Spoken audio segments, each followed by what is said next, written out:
So what is an angle? We need to really have an understanding of what we mean when we say an angle is formed. And we're going to talk a lot about it when we do theorems in grade 11 and 12. But I just want us to go back and say, what defines an angle? What is an angle?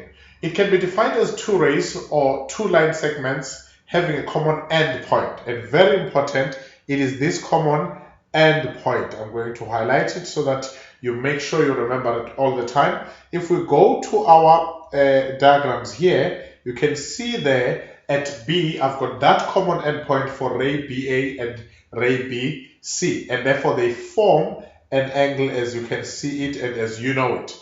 And of course, L also has got, is the common endpoint for the line segment LK and LM, and it has got two angles, and I've made sure that I mentioned these two angles. I've got an angle on the inside, which is L1, and I've got another angle on the outside, which is L2. And I'm going to talk a little bit more about L2 a little bit later, but I just want you to have an idea that in this situation, there are two angles. There's one which is on the inside, then there's one which is on the outside. Now think of KLM as a straight line, and if you bend it about the point L, you would form two angles, one which will be in the inside, one which will be on the outside. But let's leave it for a little bit later. I'm going to talk about this in detail. What type of an angle do we call the one which is outside and the one which is inside, and we're going to take it from there moving forward.